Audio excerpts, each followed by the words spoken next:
Vous avez déjà rêvé de diriger votre propre entreprise sans partir de zéro.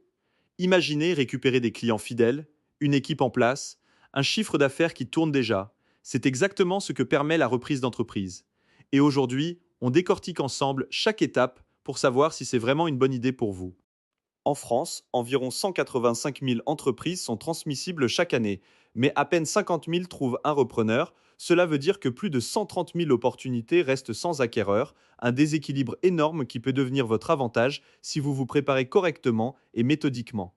La reprise offre une base opérationnelle déjà existante. Vous héritez de contrats signés, de salariés formés, de processus rodés, contrairement à la création pure où tout est à construire. Ici, le moteur tourne déjà. Votre rôle sera d'optimiser la machine, pas de l'assembler pièce par pièce depuis un garage vide. Première grande étape, le cadrage personnel. Avant de chercher une entreprise à racheter, vous devez clarifier vos motivations profondes. Pourquoi voulez-vous reprendre? Est-ce la liberté, le défi, la rentabilité? Écrivez vos objectifs à court, moyen et long terme, puis testez leur cohérence avec votre entourage proche.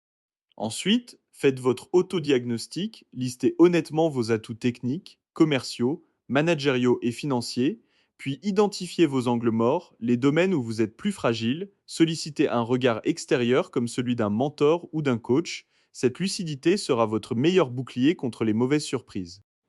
Maintenant, définissez votre fiche de cadrage, calculez votre enveloppe d'acquisition en combinant votre apport personnel et votre capacité d'emprunt, traduisez cette fourchette de prix en profil d'entreprise cohérent en chiffre d'affaires et en rentabilité. Cette fiche deviendra votre boussole tout au long du parcours de reprise. Posez aussi vos critères non négociables, la zone géographique, la taille de l'équipe, la complexité opérationnelle et le rythme de déplacement. Classez ensuite vos critères en trois catégories: essentiels, préférentiels, et ceux à éviter absolument comme une dépendance à un seul client ou une saisonnalité trop forte. Prévoyez un plan d'action étalé sur 6 à 12 mois, les 4 premières semaines pour l'autodiagnostic et le bilan de compétences, puis 4 semaines pour la fiche de cadrage, encore 4 semaines pour valider votre capacité de financement avec les banques et 4 semaines pour préparer votre dossier repreneur complet. Votre dossier repreneur doit contenir 4 éléments clés: votre parcours détaillé, votre thèse de reprise qui explique pourquoi vous êtes le bon repreneur, vos références professionnelles et la preuve de votre capacité de financement. Ce dossier, c'est votre carte de visite auprès des cédants et des banquiers. Pour trouver la bonne entreprise, activez trois canaux en parallèle: le marché ouvert avec des plateformes comme celle de BP France qui agrège plus de 45 000 affaires, les réseaux CCI ou CRA qui proposent des annonces vérifiées. Agissez vite sur ce marché car les bonnes affaires partent rapidement. Le deuxième canal, c'est le marché intermédiaire via des cabinets de fusion-acquisition, des banques d'affaires ou des courtiers spécialisés. Attention aux frais de succès qui représentent souvent entre 3 et 7 du montant. Clarifiez bien les conditions d'exclusivité et les honoraires avant de vous engager. Le troisième canal, souvent le plus riche, c'est le marché caché. Il fonctionne par réseau: experts comptables, avocats, notaires, banquiers, clubs d'entrepreneurs et syndicats professionnels. Ici, le tact et la confidentialité sont essentiels. Soignez votre posture pour gagner la confiance du cédant avant tout. Lors des premiers échanges avec un cédant, structurez vos rencontres, proposez rapidement un accord de confidentialité, menez un entretien exploratoire d'environ 1h30 à 2 heures, visitez le site un jour d'activité normale pour observer la réalité du terrain sans filtre ni mise en scène. Après la signature de l'accord de confidentialité, demandez les pièces clés, les comptes des 3 derniers exercices, les principaux contrats en cours, l'état des dettes et la liste des clients les plus importants. Ces documents vous donneront une première radiographie financière et commerciale de l'entreprise ciblée. La due diligence, c'est l'audit approfondi avant l'achat. Elle couvre 8 domaines majeurs: le financier, le juridique, le fiscal, le social, l'opérationnel, le commercial, l'environnemental et le technologique. Travaillez avec des experts spécialisés et utilisez des listes de vérification précises pour chaque volet.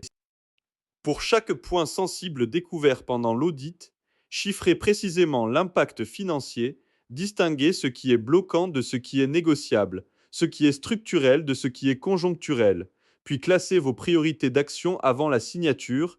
Cette rigueur vous évitera des regrets très coûteux. Les résultats de l'audit peuvent modifier plusieurs paramètres de la transaction.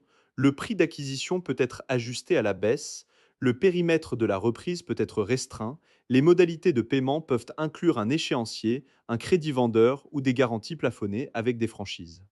Structurer juridiquement l'opération, envisager la création d'une holding de reprise comme véhicule d'acquisition, équilibrer intelligemment les fonds propres, la dette senior, la dette mezzanine et le crédit vendeur, cette architecture financière déterminera votre capacité à rembourser tout en gardant de la trésorerie pour développer.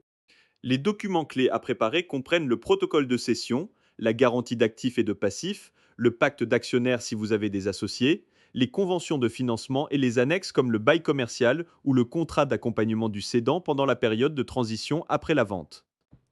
N'oubliez pas d'anticiper toutes les autorisations nécessaires, vérifier les droits de préemption éventuels, les clauses de changement de contrôle dans les contrats existants et les obligations vis-à-vis des autorités de concurrence. Un oubli sur ces points peut bloquer ou retarder toute l'opération au dernier moment.